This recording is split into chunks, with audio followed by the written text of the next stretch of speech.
묘와 시온성 향하여 가세 내 주의 찬란한 성에 찬송하며 올라가세 주 믿지 않는 자 다 찬송 못하나 하나님 자녀 된 자들 하나님 자녀 된 자들 그 기쁨 전하세 그 기쁨 전하세 저 밝고 노묘한 시온성 향하여 가세 내 주의 찬란한 성에 찬송하며 올라가세 저 황금길 나 올라갈 때에 시온성 언덕 위에서 시온성 언덕 위에서 수많은 천사들 날 인도하리라 저 밝고 노묘한 시온성 향하여 가세 내 주의 찬란한 성에 찬송하며 올라가세 저 밝고 노묘한 저 밝고 노묘한 시온성 향하여 가세 내 주의 찬란한 성에 찬송하며 올라가세 내 눈물 다 씻고 늘 찬송 부르리 저 임마누엘 주 앞에 저 임마누엘 주 앞에 나 영광 누리리 나 영광 누리리 저 밝고 노묘한 시온성 향하여 가세 내 주의 찬란한 성에 찬송하며 올라가세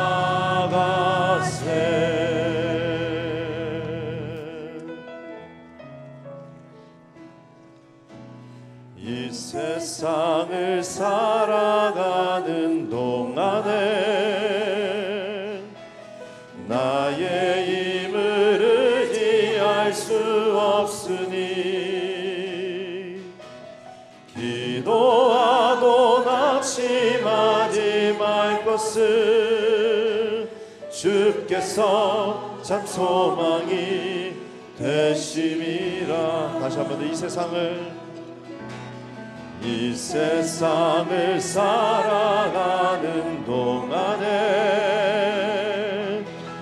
나의 힘을 의지할 수 없으니 기도하고 낙심하지 말 것을 주께서 참 소망이 되심이라. 하나님의 꿈이 나의 비전이 되고 예수님의 성품이 나의 인격이 되고 성령님의 권능이 나의 능력이 되길 원하고 바라고 기도합니다. 주의 길을 걸어가는 동안에 세상에 거들지할 수 없으니 감사하고 낙심하지 말 것을 주께서 참 기쁨이 되심이라. 하나님의 꿈이 나의 비전이 되고 예수님의 성품이 나의 인격이 되고 성령님의 권능이 나의 능력이 되길 원하고 바라고 기도합니다. 하나님의 꿈이 나의 비전이 되고 예수님의 성품이 나의 인격이 되고 성령님의 권능이 나의 능력이 되길 원하고 바라고 기도합니다. 원하고 바라고 기도합니다.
하나님 말씀 열왕기상 22장 29절에서 40절까지 있는 말씀을 다 함께 찾겠습니다.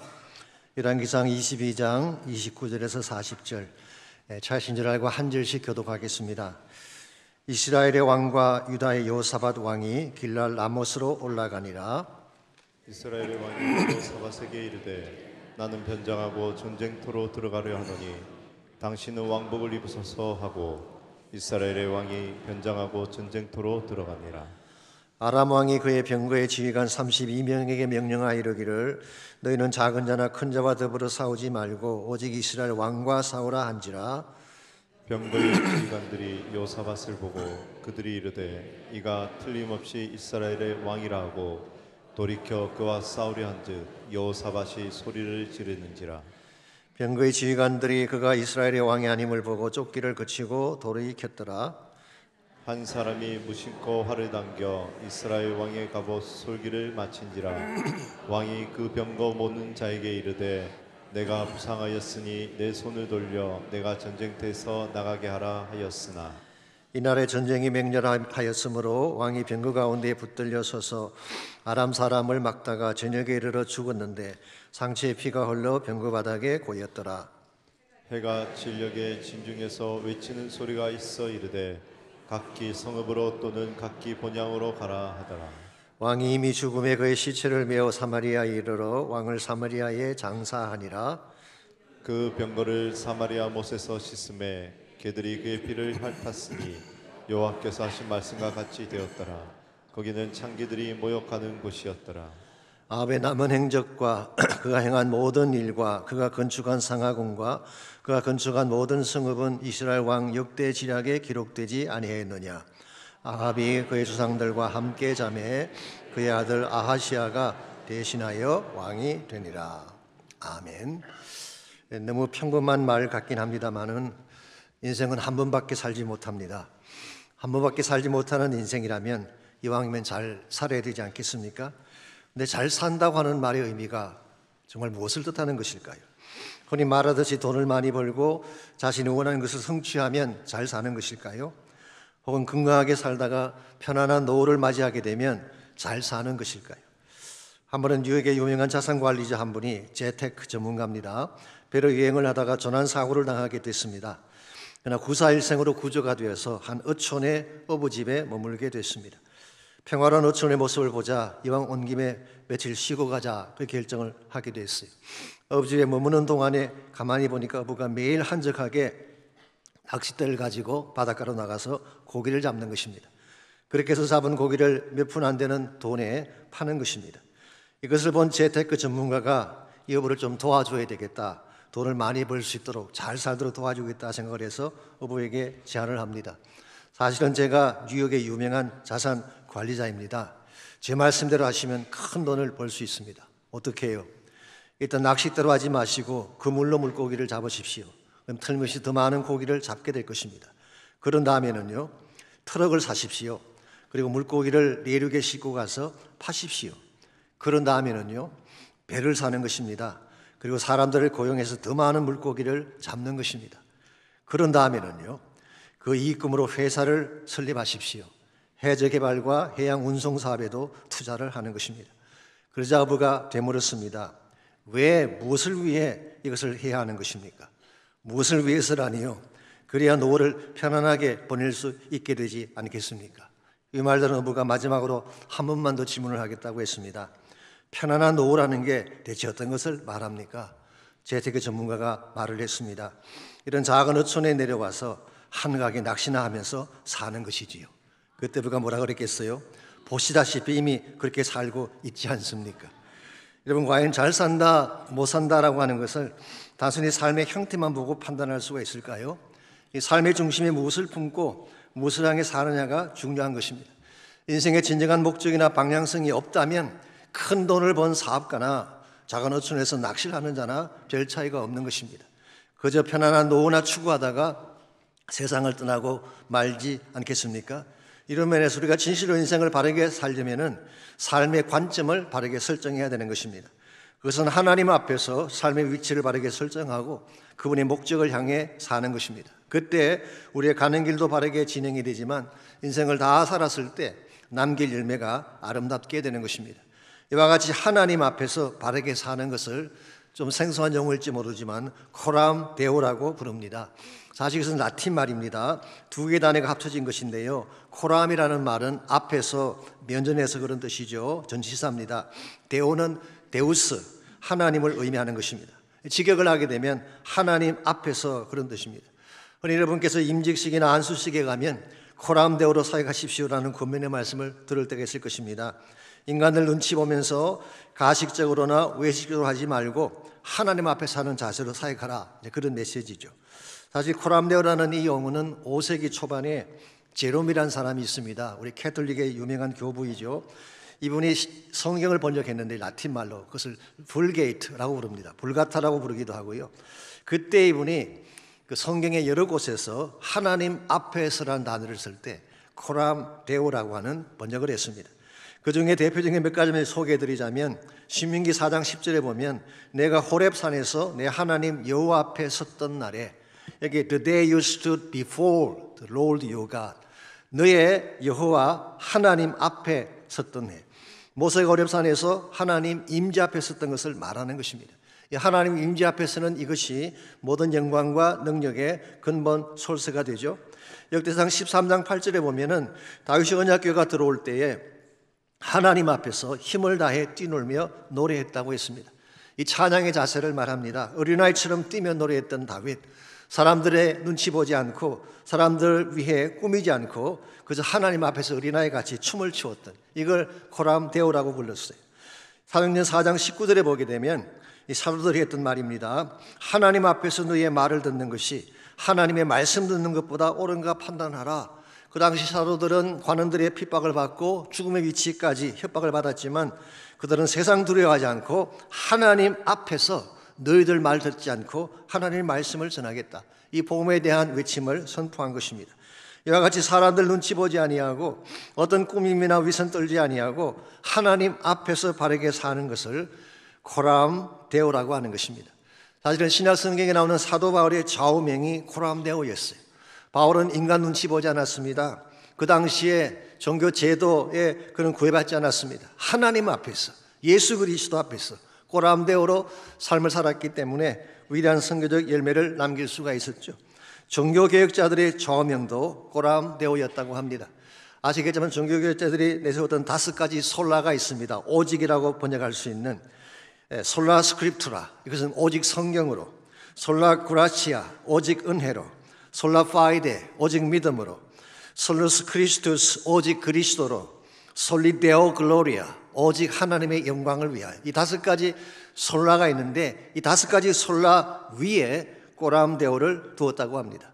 이와 같이 하나님 앞에서 그 당시 교황청의 눈치 보지 아니하고 정치가들의 눈치 보지 아니하고 하나님 앞에서 5가지 진리를 선포했기 때문에 그들은 담대하게 외칠 수가 있었고 기독교 역사에 큰 족적을 남기는 것이 가능했던 것입니다. 그러므로 여러분과 저의 삶도 코람데오가 되어야 합니다. 인간의 눈치 보지 아니하고 하나님 앞에서 정직하게 바르게 부끄럽지 않게 살아가야지 하나님의 영광이 되는 것입니다. 이와 같은 코람데오에 대비해서 인간 앞에서를 표현하는 단어가 있습니다. 호람 호미니부스라고 부르는데요, 이것은 인간 앞에서 그런 것입니다. 인간이 모든 삶의 주체가 되는 것을 의미하는 것이죠. 사람들의 눈을 의식하고 자신에게 만족을 위한 삶, 이런 의미에서 코람 호미니부스의 삶이라고 하는 것은 인간 앞에서 자신을 위해 살다가 빈손 들고 생을 마치는 삶을 코람 호미니부스라고 부르는 것입니다. 여러분과 저의 삶은 어떤 방향이 되어야 될까요? 코람데오, 하나님 앞에서 사는 삶이 되어야 할까요? 인간 앞에서 코람 호미니부스가 되어야 할까요? 주변을 보게 되면 사실은 코람데오보다는 코람 호미누스로 사는 사람들을 더 많이 볼 수가 있습니다. 이유가 뭘까요? 하나님은 눈에 보이지 않는데 인간은 보이기 때문에 그런 것입니다. 삶의 현장에 나가보십시오. 직장을 가시든 사업장을 가시든 사람들이 우리 앞에서 모든 것을 결정하지 않습니까? 그렇게 하다 보니까 우리는 사람들 앞에서 일을 하게 되고 사람들에게 잘 보이기 위해 눈치를 보는 것입니다. 심지어 신앙생활 속에서도 사람들에게 보이기 위한 모습들을 발견할 때가 있죠. 그런데 중요한 것은 인간의 눈이 아닙니다. 하나님의 눈이에요. 우리 인생의 모든 것을 결정하는 분이 인간일까요? 아닙니다. 나의 생사화복을 주관하시는 분은 하나님입니다. 그러므로 눈에 보이지 아니하지만 하나님이 인생의 모든 결정권을 가지고 계시기 때문에 우리가 정말 바르게 살기를 원한다면 호람되어 하나님 앞에서 바르게 살아야지, 인간들에게 인정받기 위한 삶을 살게 되면 우리의 인생은 후회할 수밖에 없는 것입니다. 무엇보다 우리가 기억해야 될 중요한 사실은 이 땅의 삶을 다 마쳤을 때 언젠가는 우리 모두가 예수 그리스도 앞에 서는 날이 있습니다. 그때 우리 인생을 평가할 궁극적인 평가자가 누구일까요? 사람들이 아닙니다. 하나님의 아들이신 예수 그리스도가 우리 인생의 평가자가 되는 것입니다. 이런 면에서 우리가 정말 한 번 사는 인생이긴 하지만 정말 인생을 바르게 살고 좋은 열매를 맺기를 원한다면 코람 호미니부스가 아니라 코람 데오, 하나님 앞에서의 삶을 추구해야 되는 것입니다. 우리가 어떻게 하면 인간 중심적인 삶이 아닌 하나님 앞에서의 바른 삶을 추구함으로써 하나님께 영광을 돌리며 살아갈 수 있을지, 오늘 같이 봉독한 본문을 가지고 이것을 함께 정리해 보려고 합니다. 오늘 같이 읽은 본문에 보시면 인간적으로는 많은 업적을 세웠지만 하나님 앞에서는 바르게 살지 못했기 때문에 비참한 결말을 맞이했던 아합의 모습이 소개가 되어 있습니다. 여러분, 아합의 생애를 인간적인 관점에서만 조명해 본다면요, 그렇게 무능력하고 나쁜 왕이라고 지칭할 수가 없습니다. 첫째로 아합은 옴므리 왕조를 대표하는 왕으로서 22년 동안 북왕국 이스라엘을 다스렸습니다. 그렇기 때문에 이스라엘 역사에서 그가 차지하는 비중이 결코 작지 않았습니다. 오늘서 열왕기서 강의가 끝이 납니다마는 열왕기서의 초반부에서는 주로 솔로몬에 대한 이야기가 주를 이루었어요. 근데 후반부로 오면서 가장 많은 부분을 할애한 것이 아합 왕에 대한 스토리입니다. 그래서 16장에서 22장까지 7장에 걸쳐서 아합을 다루는 것을 보면 그가 이스라엘 역사 속에서 차지한 비중을 우리가 확인해 볼 수가 있습니다. 두 번째로 그는 정치적 역량이 뛰어난 사람이었던 것 같습니다. 백성들을 장악을 하고 외교적인 소환도 뛰어났습니다. 그래서 그 당시 시리아를 비롯한 주변 국가들과 평화를 유지할 수 있었고, 심지어 남쪽 왕국인 유다와도 정략 결혼을 통해서 한 나라처럼 친하게 지내지 않았습니까? 세 번째로 그는 건축을 통해 국력을 든든하게 세우기도 했습니다. 39절을 보시면 이렇게 기록이 되어 있습니다. 아합의 남은 행적과 그가 행한 모든 일과 그가 건축한 상하궁과 그가 건축한 모든 성읍은 이스라엘 왕 역대 지략에 기록되지 아니하였느냐. 여기 보시면은 그가 건축한 상하궁이 있대요. 아이보리 팰리스. 이 벽면과 기둥을 다 상아로 입힌 아주 화려한 그런 궁전이죠. 그것 외에도 많은 성읍과 요새를 건축했던 것 같습니다. 지금까지 말씀드린 내용을 쭉 정리해 보자면은 아합은 꽤 유능하게 보이기도 하고 괜찮게 보이는 왕이기도 합니다. 그러므로 인간적인 시각에서만 본다면 그를 실패자라고 규정하는 것이 쉽지 않을 듯합니다. 그러나 하나님의 시각에도 그러할까요? 결코 그렇지가 않습니다. 하나님 앞에서 그의 생애는 실패작이었고 사악한 삶의 전형이라고 할 수가 있습니다. 그는 하나님을 버리고 어그러진 길을 선택을 했습니다. 이세벨과의 결혼으로 바알을 이스라엘에 끌어들였죠. 사마리아 성 안에 바알 신전을 짓고 온 이스라엘 전역에 바알의 제단을 만들고 여호와 대신 바알을 민족의 주신으로 삼았습니다. 그 결과 이스라엘 백성이 롤러코스터를 탄 것처럼 흔들리는 그런 삶을 살게 했죠. 그러다 결국은 자신의 야망을 위해서 무고한 나봇을 죽이고 그의 포도원을 빼앗는 악행도 스슴지 않았습니다. 이와 같은 아합을 하나님이 기뻐하셨을까요? 그럴 수가 없습니다. 얼핏 보기에 화려한 듯 보이지만 그의 생애는 하나님 보실 때는 실격이었고 결국 비참하게 처를 마치게 되고 그의 이름은 악한 왕으로 역사 속에 기록이 된 것입니다. 그뿐만 아니라 그가 이 땅에 설명했던 모든 악한 것에 대한 대가 지불을 언젠가는 하나님의 심판대 앞에서 지불해야 할 것입니다. 이런 면에서 우리 모두는 내가 어떤 삶을 추구할 것인가를 결정을 해야 됩니다. 하나님 앞에서 바른 삶을 추구할 것인가, 코람데오를 추구할 것인가, 인간 앞에서 인간들에게 인정받기 위한 코람 호미니부스의 삶을 추구할 것인가. 코람 호미니부스의 삶은 사람들이 보기에는 괜찮아 보일지 모르지만 하나님 앞에서는 실격입니다. 그러므로 여러분과 저가 진실로 하나님이 기뻐하는 바른 삶을 살기를 원한다면 코람 데오의 삶을 추구해야 하는 것입니다. 우리가 어떻게 하면 하나님 앞에서 부끄럽지 아니한 코람 데오의 삶을 살 수가 있을까요? 오늘 본문에 소개된 아합의 케이스를 통해서 인간 앞에서가 아니라 하나님 앞에서 바로 사는 몇 가지 비결을 함께 정리해 보려고 합니다. 첫 번째로 하나님 앞에서 코람데오의 삶을 살려면 자신의 길을 포기해야 됩니다. 자기의 길을 주장하면서 동시에 하나님의 길을 가는 것이 가능할까요? 불가능하죠. 나의 길을 내려놓아야 하나님의 길이 보이고 그때 하나님 앞에서 바르게 살 수가 있는 것입니다. 29절을 보시면은 아합이 선택했던 길이 29절에 나와 있습니다. 이스라엘의 왕과 유다의 여호사밧 왕이 길랄 라못으로 올라가니라. 지난주에 말씀을 드린 것처럼 드디어 길랄 라못을 향해 전쟁을 시작한 것입니다. 이것은 아합이 자신이 마음속에 품고 있던 야망의 길을 택하겠다는 거예요. That's my way. 나의 길을 가겠다는 것입니다.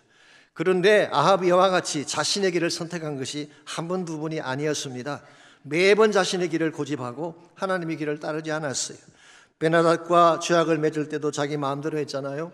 나봇의 포도원을 빼앗을 때도 자기 마음대로 했죠. 그리고 길랄 라못 정벌을 결정할 때도 지난주에 말씀드린 것처럼 400명의 의용 선지자들을 동원해서 한 목소리를 내게 하긴 했지만 하나님의 뜻과는 반대 방향을 택했죠. 분명히 하나님이 미가를 통해서 가면 안 된다고 말씀해 주셨지만 그는 끝까지 우기고 my way, 나의 길을 간 것입니다.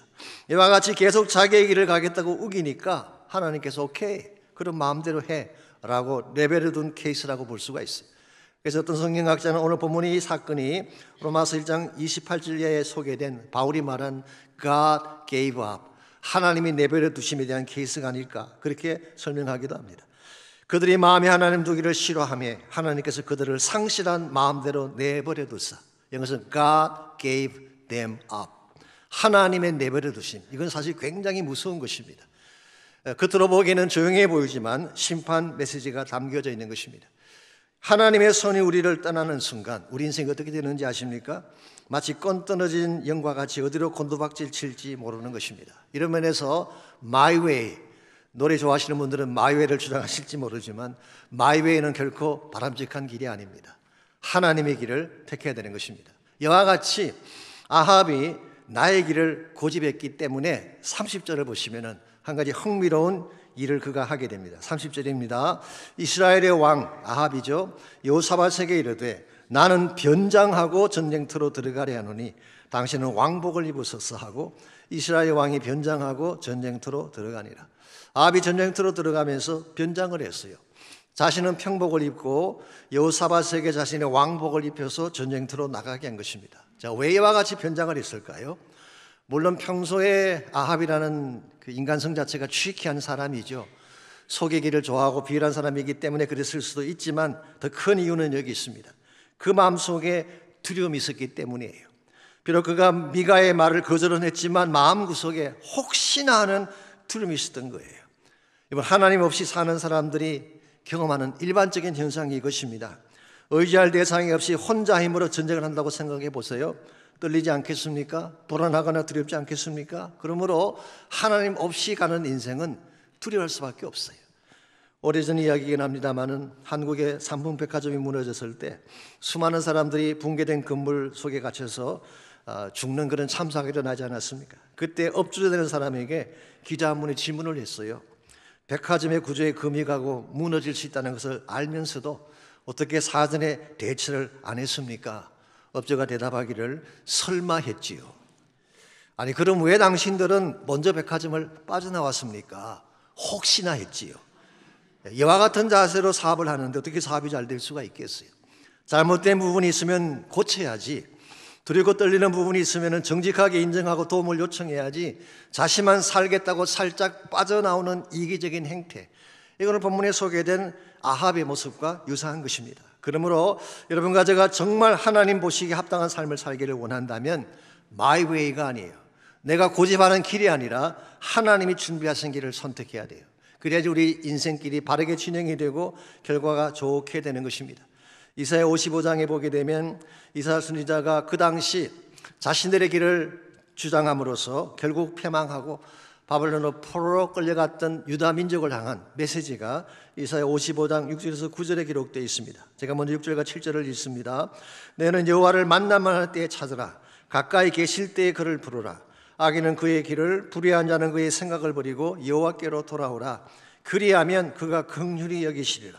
우리 하나님께로 돌아오라. 그가 너를 너그럽게 용서하시리라. 그동안 너희들이 고집하고 악한 길인 것을 알면서도 자신의 길을 선택했는데 지금이라도 하나님께로 돌아오라는 거예요. 돌아오기만 하면 하나님이 긍휼히 여기시고 용서하실 것이다. 그리고 8절에서 9절을 보게 되면 하나님이 준비해 놓으신 더 높은 차원의 길이 있다는 사실을 이렇게 소개를 합니다. 이는 내 생각이 너희 생각과 다르며 내 길은 너희 길과 다름이니라. 이는 하늘이 땅보다 높음같이 내 길은 너희의 길보다 높으며 내 생각은 너희 생각보다 높음이라. 유다 백성들이 보았던 것은 눈에 보이는 길밖에 없었어요. 자기들이 선택한 길밖에 없었는데 하나님은 그들이 본 길보다 더 높은 차원의 길을 준비하고 계신대요. 하나님의 계획은 그들보다 훨씬 더 위대하고 아름다운 것입니다. 그래서 결과적으로 말씀을 드리자면 바벨론의 포로로 끌려갔지만 다시 그들을 귀환시키고 성전을 건축하게 하고 그 결과 그들 가운데서 메시아가 탄생하게 하셔서 하나님의 나라를 세워가시는 더 높은 차원의 계획을, 길을 하나님이 준비하고 계셨던 거예요. 여러분과 제가 기억해야 될 중요한 진리가 여기 있습니다. 나의 길이 옳은 것 같지만 아닙니다. 하나님의 길이 항상 옳은 것입니다. 하나님의 길을 선택하면 바른 길로 진행할 수가 있지만 나의 길을 고집하면 엉뚱한 길로 갈 수밖에 없는 것입니다. 그러므로 나의 길을 우기고 고집하기보다는 하나님의 길을 잘 분별하셔서 하나님의 길을 선택하시기 바랍니다. 그때 우리의 삶이 코람데오, 하나님 앞에서 부끄럽지 아니한 아름다운 삶이 되는 것입니다. 두 번째로 하나님 앞에서 코람데오로 살아가려면 믿음의 삶을 선택해야 됩니다. 자신의 길을 내려놓은 후에는 하나님을 신뢰하는 믿음으로 살아야 된다, 그런 뜻입니다. 그래야지 위기가 왔을 때에 하나님이 방패가 되어주시고 보호막이 되어주시는 것입니다. 31절에서 34절까지를 보시면요, 하나님 없이 사는 자가 얼마나 프레절한가, 깨어지기 쉬운가를 잘 읽어볼 수가 있습니다. 31절에 보게 되면 아람왕 베나닷이 32명의 지휘관들, 사실 왕인데요, 그들에게 이렇게 이야기하죠. 너희들 딴 사람 상관하지 말고 딱 한 명만 쳐, 왕만 죽이면 돼. 이걸 보게 되면 베나닷이라는 사람이 전쟁의 전문가라는 것을 알 수가 있죠. 그래서 다른 사람 보지 말고 다른 사람 추격하지 말고 오직 한 명만 공격해. 이 왕만 죽이게 되면 전쟁은 끝난다는 것을 잘 알았던 것입니다. 그래서 왕을 추격했는데 실제 왕은 누구였나요? 여호사밧이었죠. 여호사밧이 기겁을 하고 내가 여호사밧이지 아합이 아닙니다 라고 외쳤어요. 이 소리를 들은 추격하던 사람들이 돌이켜서 그를 추격하지 않고 여호사밧이 목숨을 건지게 되었다. 그렇게 오늘 성경이 기록하고 있습니다. 저는 이 본문을 읽으면서 한 가지 이런 생각이 들었습니다. 사실 이 전쟁 중인데요, 적군과 아군이 섞여서 아우성을 치며 비명소리가 들리는 전쟁 중인데 어떻게 그 적군들이 정확하게 여호사밧이 하는 말을 잘 알아듣고 공격하던 것을 돌이켜 돌아갔을까? 사실은 전쟁 와중에 그 말 듣고 그렇게 한다는 거 쉽지 않습니다. 더구나 왕복을 입고 있는 사람인데 말이죠.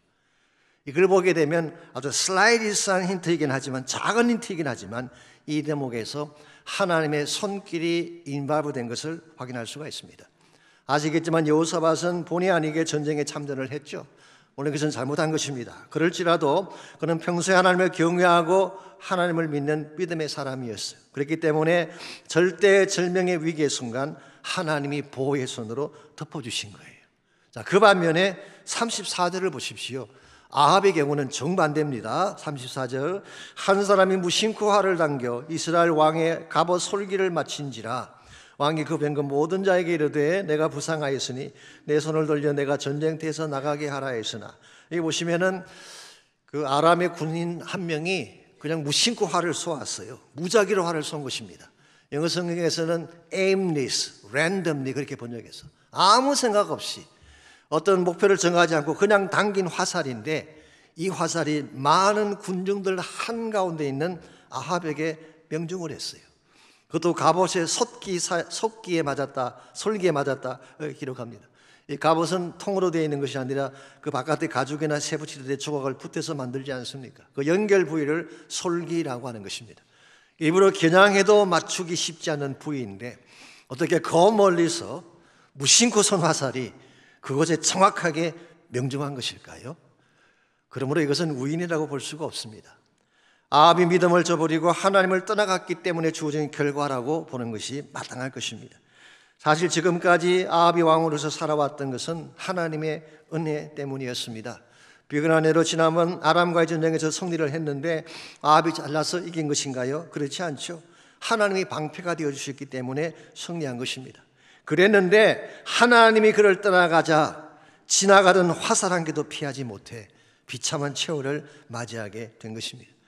여러분, 이와 같은 것이 믿음을 떠난 인생의 현주소입니다. 믿음 안에 있을 때는 하나님이 우리의 방패가 되어주십니다. 보이지 않는 수많은 위기가 사건들로부터 우리를 보호해 주시는데 하나님이 떠나가면 작은 화살 한 개에도 생명을 잃는 것입니다. 여러분과 제가 숨을 쉬며 살고 있는 것 결코 우연이 아닙니다. 눈에 보이지 않지만 하나님의 손으로 우리를 덮어주시기 때문에 가능한 거예요.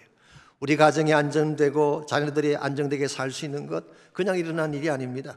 눈에 보이지 않는 하나님의 손이 붙들고 있기 때문에. 그러므로 우리가 어떤 일을 당하더라도 믿음을 떠나가면 안 돼요. 믿음의 궤도를 떠나가는 순간 하나님의 보호막이 거두어지게 되고 그때 그 무엇도 우리를 지켜주지 못하는 것입니다. 그런데 반대로 아무리 상황이 어렵고 힘들어도 믿음으로 하나님께 나가면 하나님이 위기 중에도 건져내어 주십니다. 그리고 어떠한 고난의 역경이 찾아와도 넘어서게 하는 거예요. 왜냐하면 믿음 안에는 모든 역경을 이겨낼 수 있는 힘이 들어있기 때문에 그렇습니다. 몇 년 전에 한국 총신대에 이재서 교수님이 쓰신 책이 한 권 발간됐는데요. 제목이 아름다움은 마음의 눈으로 보인다는 제목의 그런 책입니다. 이분은 전라남도 시골에서 태어나셨어요. 어릴 때 바다를 한 번도 구경한 적이 없었다고 하네요. 부모님이 돈이 없어서 6학년 될 때까지 수학여행을 한 번도 안 보내주셨기 때문에 바다를 못 봤대요. 그러다가 15살 때 원인 모를 열병으로 실명을 하게 됩니다. 눈을 볼 수 없게 됐어요. 그때 절망감은 이루 말로 표현할 수가 없었습니다. 그래서 할 수 없이 서울에 있는 시각장애인 학교에 들어갔는데 본인의 당시 느낌은 그랬대요. 가족에게는 버림받고 세상에서는 쫓겨난 그런 느낌이었다. 가진 것은 아무것도 없는데 자기의 몸은 중증 장애를 앓고 있고 이런 상황에서 그가 무슨 희망을 말할 수가 있겠어요. 그럼에도 불구하고 이분이 절망을 희망으로 바꿀 수 있던 유일한 계기는 부활하신 예수님을 만났기 때문이라고 고백을 했습니다. 예수님을 믿는 순간 육신의 눈이 떠진 것은 아니지만 하나님이 준비하신 진짜 세계를 보게 된 거예요. 그게 바로 믿음의 세계였습니다.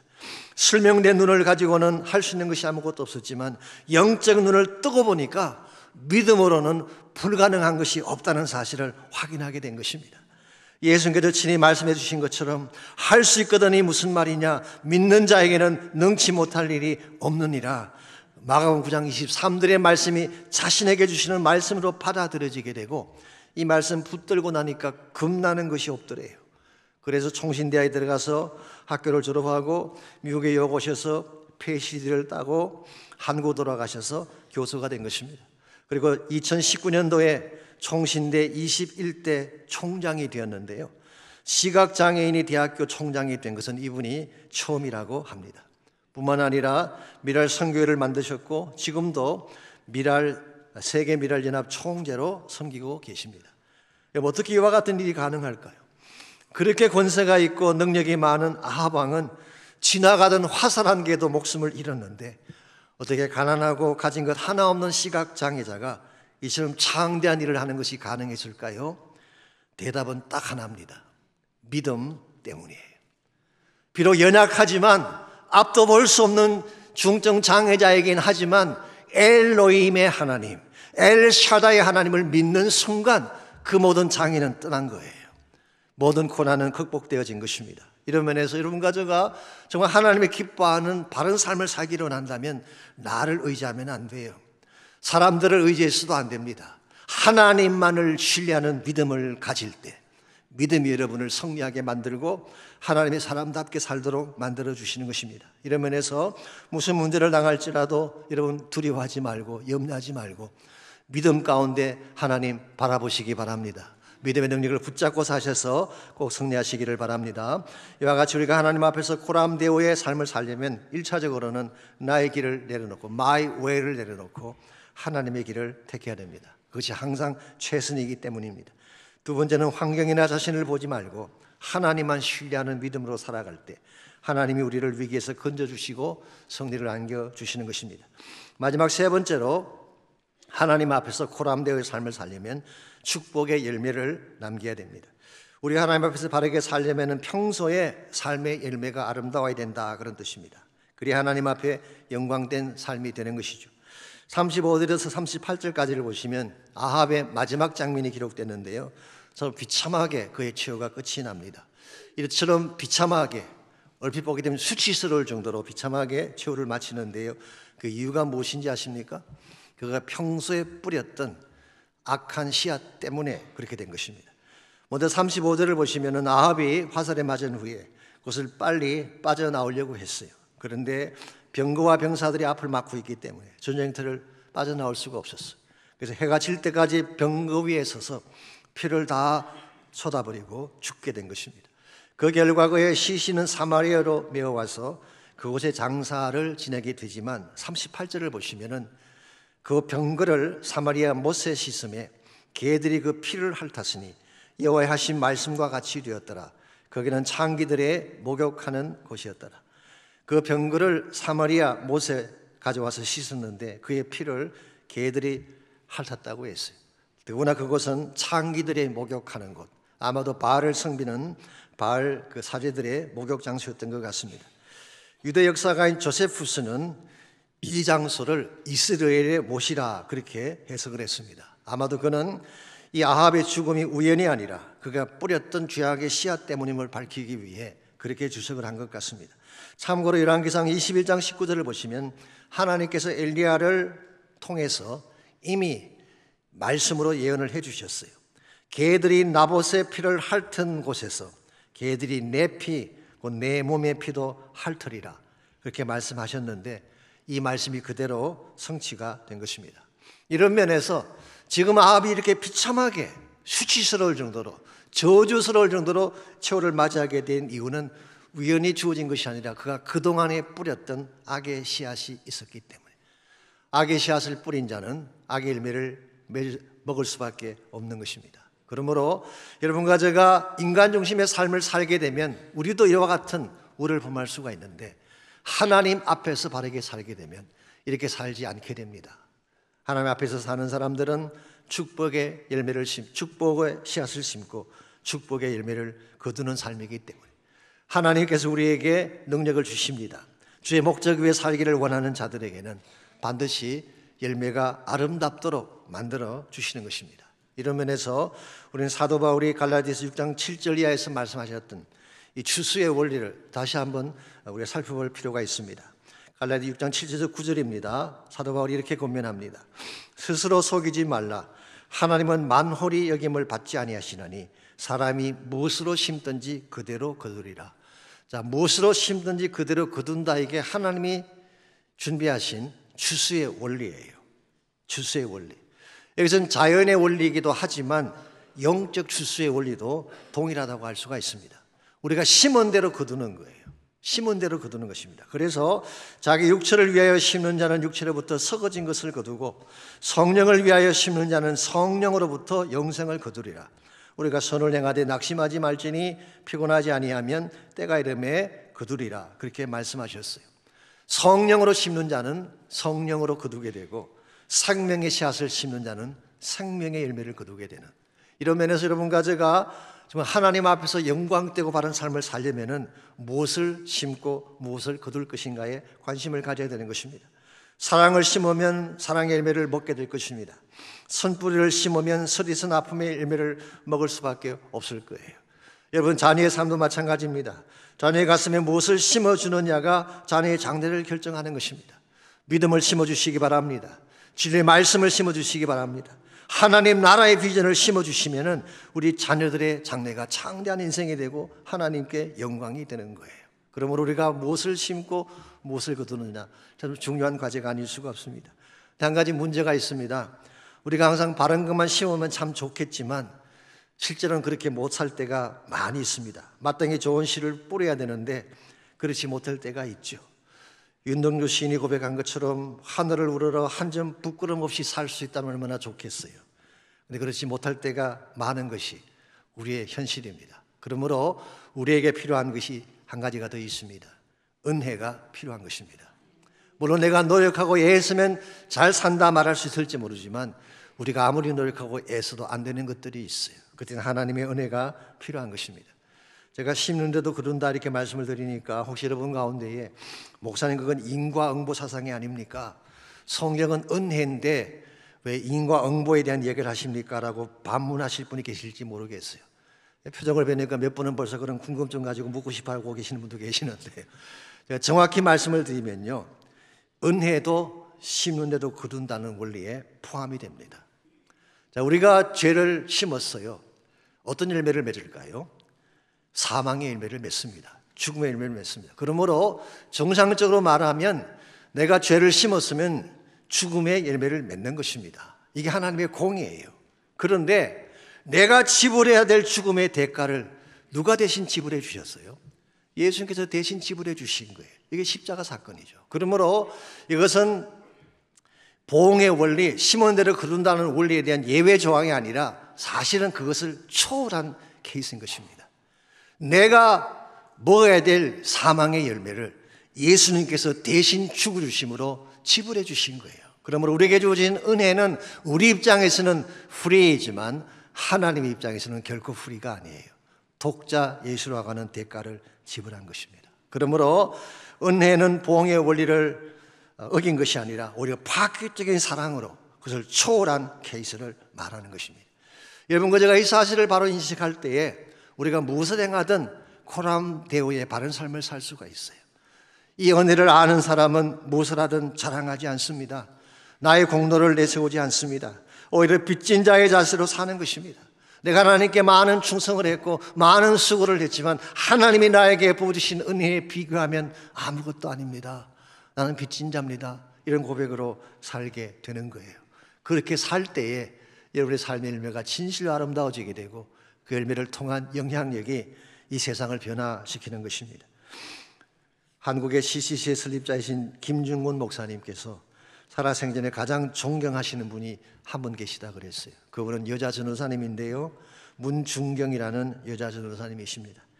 이분은 전라남도 신안군 정도에서 태어나신 분인데요, 김대중 대통령이 태어나신 곳이 하이도인데 바로 그 옆에 섬이 정도라고 합니다. 17살에 결혼을 했는데 첫날 소박을 당했어요. 알고 봤더니 남편 되실 분이 이미 다른 여자가 있었어요. 마음에 큰 상처가 됐습니다.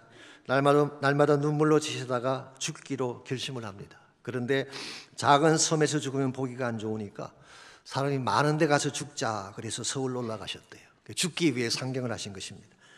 한강에 빠져 죽으려고 나갔는데 강변에 보니까 큰 천막이 하나 세워져 있고 그 안에 많은 사람들이 모여 있었어요. 그 천막 앞에 현수막에 걸려 있는데 심령대부흥이라는 글자가 적혀 있었어요. 한번 가보자는 생각이 들었어요.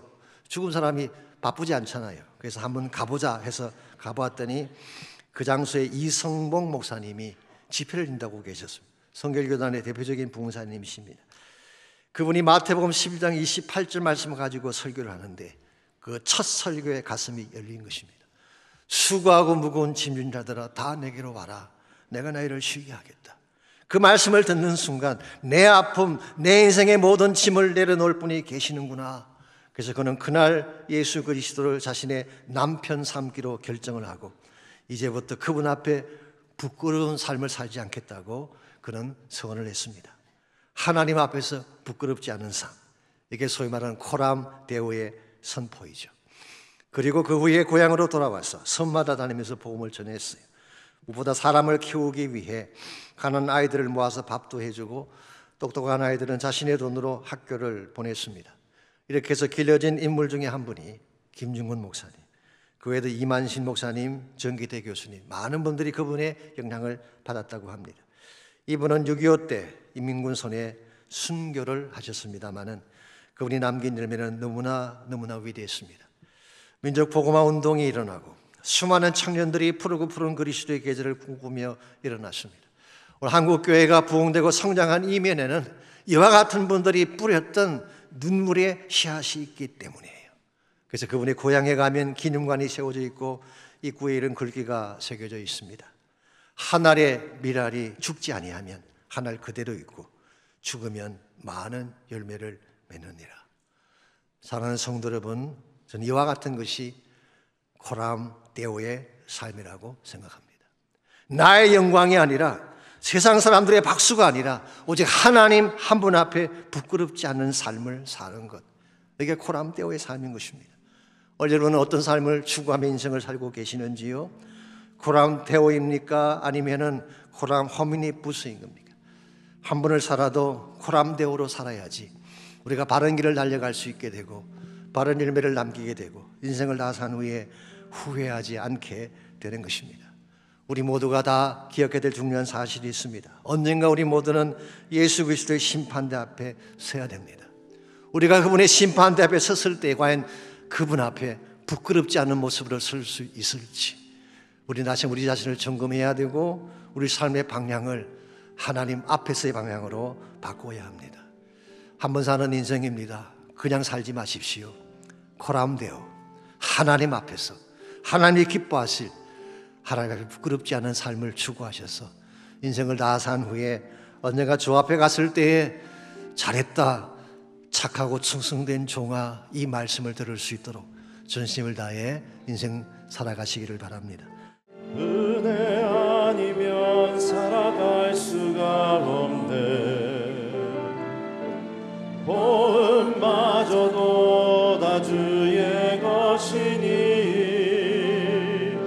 세상 평안과 위로 내게 없어도 예수, 오직 예수뿐이네. 우리 다시 한번 고백합니다. 은혜 아니면 살아갈 수가 없네. 온마저도 다 주의 것이니 세상 평안과 위로 내게 없어도 예수, 오직 예수뿐이네. 우리 다 일어나서 함께 찬양하겠습니다. 그 신계획 다 볼 수도 없고 작은 고난에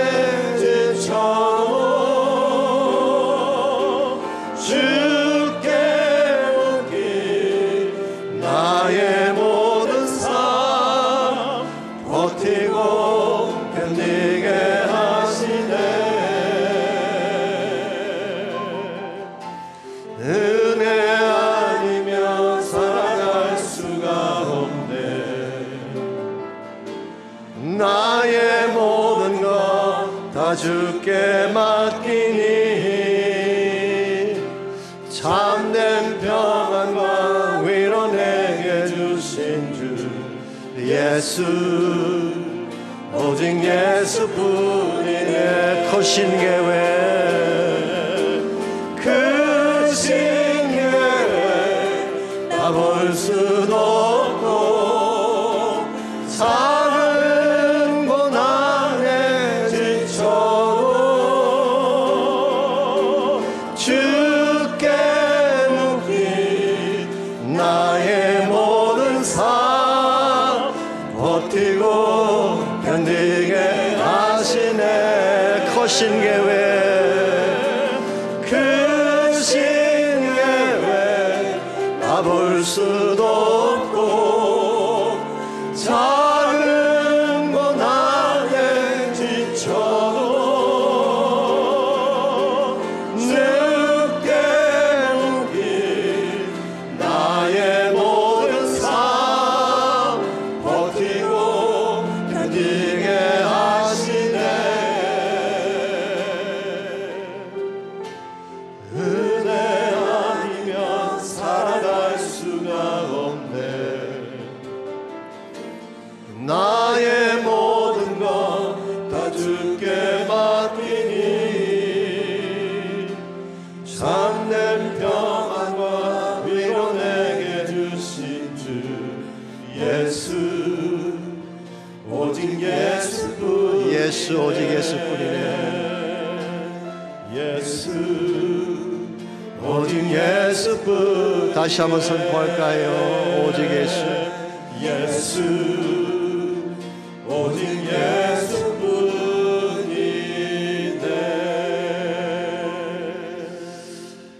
하나님, 우리의 소망은 오직 한 분 예수님 뿐임을 고백합니다.